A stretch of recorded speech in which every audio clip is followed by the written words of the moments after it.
안녕하세요. 전산세무 2급 제59회 기출문제 이론편 보겠습니다. 728페이지입니다. 문제 1번. 다음 중 보수주의에 대한 설명으로 잘못된 것은? 보수주의 뭡니까? 재무적 기초를 견고하게 하는 관점에서 비용이나 부채는 되도록 크게, 자산이나 수익은 되도록 작게 보고하는 게 보수주의입니다. 1번. 우발 손실의 인식은 보수주의에 해당한다. 맞겠죠? 그래서 손실이 날 가능성이 좀 높다 그러면 아직까지 확정 안 됐지만 부채로 그냥 기록하자라는 거 아닙니까? 2번. 보수주의는 재무적 기초를 견고히 하는 관점에서 이익을 낮게 보고하는 방법을 말한다. 맞고요. 3번. 재고자산 평가할 때 저가법 적용하는 것도 보수주의다. 맞죠? 그래서 그 가치가 올라가면은 가만히 있고요. 떨어지면 그거 평가 손실 인식한다라는 관점이 저가법입니다. 4번. 보수주의는 이익 조작의 가능성이 존재하지 않는다. 그러니까 자, 우리가 올라갈 때 가만히 있고 떨어질 때만 뭔가 하다 보니까 약간 이익 조작의 가능성이 있다는 단점이 있는 거죠. 보수주의는. 그래서 4번이 답이 되겠다 이겁니다. 자, 2번입니다. 지속적으로 물가가 하락하고 기말 상품 재고 수량이 기초 상품 재고 수량보다 증가하고 있는 상황일 때 다음 설명 중 옳지 않은 것은? 그래서 그 단가 산정 방법들 비교할 때 우리 기본 가정이 뭐였습니까? 물가는 오르고 일반적으로 물가가 오르죠. 그리고 기말 수량이 기초 수량보다 작지 않다 이겁니다. 같거나 크다 그런 가정 가지고 우리가 정리를 해봤는데 결과를 여기서는 문제에서 어떻게 말했습니까? 수량 자체는 기말 수량이 기초 수량보다 크다. 뭐 이거는 일반적인 가정과 똑같은데 문제는 물가가 이번에는 하락한다고 했잖아. 그래서 우리가 일반적으로 정리했던 결과하고 반대로 이렇게 판단해야 되는 거지. 그죠? 그 와중에 틀린 거 찾아라 이겁니다. 1번. 기말 상품 재고액은 자, 선입선출법이 일반적인 가정하에서는 기말 상품 재고액 금액이 제일 컸죠. 그랬는데 반대 지금 가정이니까 제일 작다. 뭐 그렇게 돼야지만 맞는 지문일 것이다. 그죠? 선입선출법이 크게 평가된다고 아니라고 반대 케이스니까 작게 평가된다 뭐 이런 식으로 된다고. 그래서 옳지 않은 것 1번이 되겠네. 답은 1번. 자, 2번, 3번, 4번도 같은 방법으로 판단해 볼까? 매출 원가는 선입선출법이 일반적인 가정에서는 제일 작았죠. 그죠? 비용이니까 제일 작고 이익은 제일 컸고 뭐 이런 식으로 정리했었는데 반대 가정이니까 매출 원가가 선입선출법 제일 크다 뭐 이런 식으로 돼야 되겠죠. 크다. 오케이. 당기순이익 선입선출법 일반적 가정에서는 제일 컸죠. 그런데 반대니까 제일 작다. 뭔가 이렇게 돼야 되겠죠. 작다. 4번. 원가 흐름을 가정으로 선입선출법을 사용하거나 평균법을 사용하더라도 수량에는 차이가 없다. 그죠? 이거는 단가 산정 방법이고 수량 방법은 계속기록법, 실질재고조사법, 혼합법 이런 것들이 있었다 이겁니다. 그래서 4번도 맞는 거고. 자, 지우고 다음 문제 넘어갈게요. 자, 문제 3번. 매출 채권의 대손 충당금을 과다 설정한 것이 재무제표에 미치는 영향으로 잘못된 것은? 자, 분기 어떻게 합니까? 차변의 대손 삼각비라는 비용, 그 다음에 대변의 대손 충당금이라는 자산의 차감 항목, 이렇게 분기해야 되는 게 과다 설정했다고. 여기 엄청 커버렸다고. 그러면 비용이 커지고요. 자산의 차감 항목이 커지니까 자산 자체는 쪼그라든다. 자산이 작아진다. 뭐 이런 영향이 있겠지. 그죠? 그러면 자, 수익은 아무런 영향 없고 비용이 커졌으니까 당기순이익은 떨어질 것이고 당기순이익은 고스란히 이익잉여금 통해서 자본으로 갈 것이니까 자본도 떨어지고 그리고 재무상태표만 봤을 때 왼쪽에 있는 자산이 지금 쪼그라들었죠. 그리고 부채 아무 영향 없다. 그러면 당연히 왼쪽 오른쪽 합계 똑같아야 되니까 재무상태표에서 자본도 쪼그라들 수밖에 없는 거지. 그렇게 결론 내릴 수 있겠다. 그러면 비용이 지금 잘못된 거 찾는 거죠. 비용이 과대계상 맞고 자산이 과대계상 아니지. 과소계상이지. 그래서 답은 2번 되겠네. 당기순이익 과소계상 맞죠. 그 다음에 이익잉여금 과소계상 맞죠. 오케이. 답은 2번. 자, 지우고 다음 문제 넘어갑니다. 으쌰. 자, 문제 4번. 다음 중 무형 자산의 인식 요건이 아닌 것은 식별 가능성, 통제 가능성, 유입 가능성 뭐 이렇게 우리 정리했었죠. 답은 2번 되겠네. 검증 가능성. 문제 5번. 당사는 기계설비 제조업을 영위하고 있다. 거래처로부터 2월 1일 설비 납품 주문을 받았고 2월 20일에 납품하여 설치하였답니다. 계약 조건대로 5일간의 시험 가동 후 2월 25일에 매입 의사 표시했고 2월 28일에 대금받았습니다. 이 설비의 수익 인식 시기는 언제인가? 우리가 수익 인식 시기를 막 정리했었죠. 그래서 일반 기업 회계 기준에 요럴 경우는 요때, 요럴 경우는 요때 뭐 이런 식으로 정리 한번 해보았는데 여기서 키포인트는 뭡니까? 키포인트는 기계 팔아가지고 우리가 수익을 얻었을 건데 계약 조건대로 계약에 정해져 있었던 모양이지 5일간 시험 가동해가지고 물건 사는 사람이 오케이 해야지만 팔리는 게 확정되나 봐. 그러면 매입 의사 표시 받은 날, 요 날이지 뭐.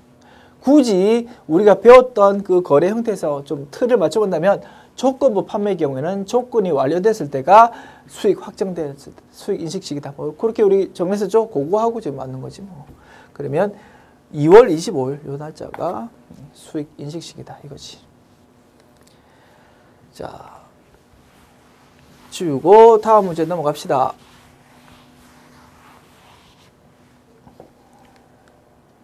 문제 6번. 다음 원가의 개념에 대한 설명 중 틀린 것은 1번 매몰 원가는 특정 의사결정에 고려할 필요가 없는 것이다. 맞죠? 이미 발생했고 지금 의사결정에 전혀 관련 없는 비관련 원가다 이겁니다.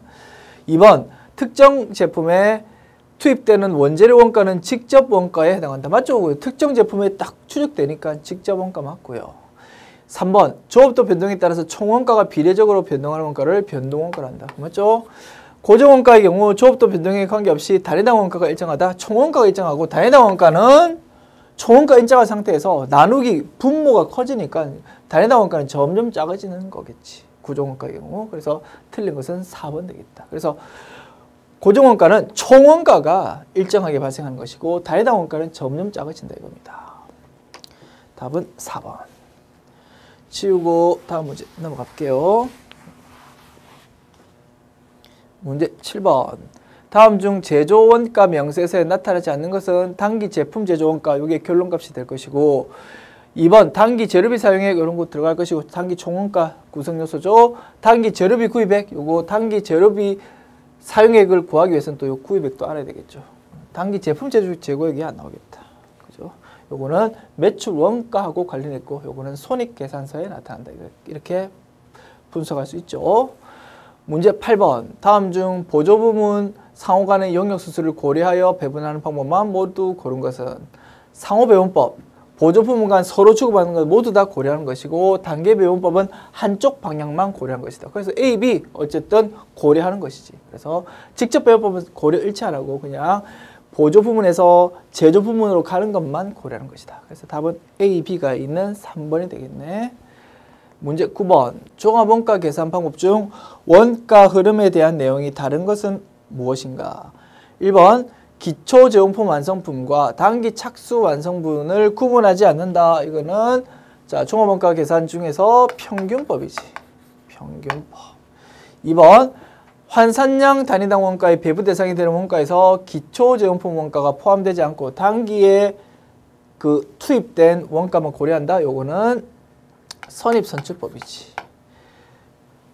완성품 원가의 계산 시 기초 제공품 원가가 별도로 가산된다. 이거 선입선출법이죠. 그래서 기초 제공품 원가는 그 환산량, 단위당 원가 이런 거 전혀 고려하지 않고 별도로 떼놨다가 전부 다 완성품 원가에만 그냥 탁 바로 보내버리죠. 왜?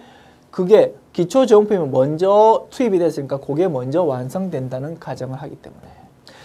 4번 단기 발생 원가는 단기에 수행된 자금량의 완성품 환산량에만 배분한다. 그렇죠? 이것도 선입선출법. 그래서 단기 발생 원가와 기초 제공품 그걸 철저하게 구분해 가지고 처리하는 것이 선입선출법. 그래서 1번은 평균법, 2, 3, 4는 선입선출법. 이렇게 볼 수 있겠네요. 답은 1번 되겠습니다. 자.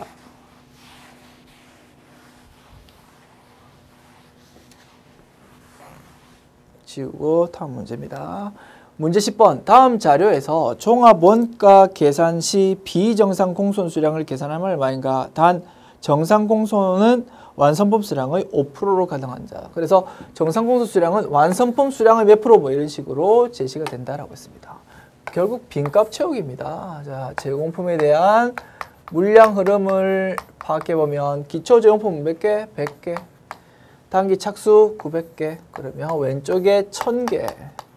오른쪽도 1000개지 뭐. 그러면 완성이 몇 개입니까? 자, 완성 빈값 찾을 건데, 자, 기말 제용품이 100개죠. 그 다음에 공선 수량이 60개죠. 그러면 1000개에서 160개 빼면은 1000개에서 160개 빼면 840개가 단기 완성인다. 그죠? 여기서 5% 840개 곱하기 0.05 하면 42개가 42개가 정상이고, 그러면 60개 중에서 42개가 정상이면 비정상은 18개가 비정상이네. 3번이 답이 되겠네요. 자, 쉬웁니다.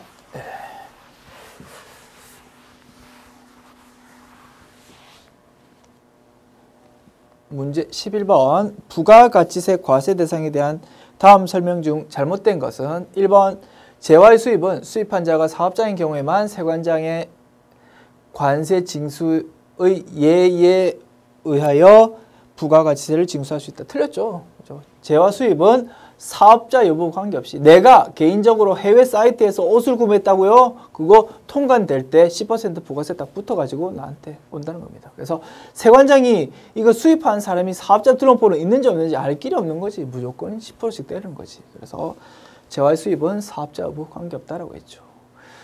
2번, 2, 3, 4번 읽어나 봅시다. 수표 어음동의 화폐 대용 증권은 재화로 보지 않는다. 그래서 상품권 같은 거 팔 때도 세금계산서 안 끌어준다고 했죠. 그래서 상품권 들고 실제로 물건 살 때 그때 세금계산서 끌어준다라고 정리했고요. 숙박업은 용역공급 맞고, 그래서 음식점, 숙박업, 건설 이런 것들 다 용역의 제공이었다. 4번, 사업용 자산을 물납하는 경우 나라에 내는 세금이잖아. 그래서 그거에 대해서 부가세를 때리기는 좀 그렇잖아. 그래서 재화의 공급으로 보지 않는 예에서 물납 이런 것이 나왔었죠. 그래서 이런 거는 과세 거래로 보지 않는다라고 했습니다. 문제 12번 다음 중 부가가치세법상 간주 공급에 해당하지 않는 것은 단 아래 보기에서는 모두 구입 시 정상적으로 매입세 공제 받았다고 가정한다. 무슨 얘기하고 싶습니까? 재화의 간주 공급 얘기하고 싶지. 그래서 애당초 매입세 공제 받아 먹었다가 엄하게 쓰면 야 처음에 너 매입세 공제 받아 먹으면 안 되는데 왜 받아먹냐라고 해가지고 토해내는 개념이 간주 공급이었다 이겁니다. 자, 1번 직원의 작업복을 지급한 경우 요거 개인적 공급하고 혹시 헷갈릴 수 있으니까 요거 개인적 공급 아닙니다라고 법에 딱 명시되어 있다고 했죠. 그래서 요거는 개인적 공급으로 보지 않는다. 정상적인 영업의 사용이다. 영업을 위한 사용이다라고 보는 겁니다. 그래서 1번이 답이겠네. 2, 3, 4 읽어봅시다.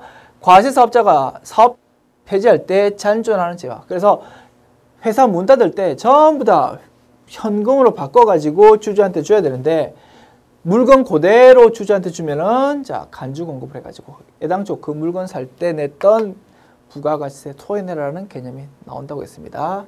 3번 특정 거래처에 선물로 직접 제조한 과세재화를 제공한 경우 그러면 선물로 즉 접대 목적으로 쓴 거 아닙니까? 그러면 우리 과세재화 즉 제품이라 합시다. 우리 제품 만들 때 매입세 공제 받아 먹었던 거 다 토해내야 되는 거지. 왜? 접대비로 처음부터 쓸 거라고 했으면 애당초부터 매입세 공제 안 받아 먹었을 건데 매입세 공제 받을 때는 받아 먹었다가 그걸 엄하게 접대비로 쓰면 안 되는 거지. 토해내야 되는 거지. 4번 자기의 과세 사업을 위해서 구입한 재화를 자기의 면세 사업에 사용한 경우 면세 사업과 관련된 거는 애당초부터 매입세 공제 받아 먹으면 안 되는데 받아 먹었다가 엄하게 면세 사업에 쓰면 토해내야 되는 거지. 이게 면세 사업 전용이죠. 오케이.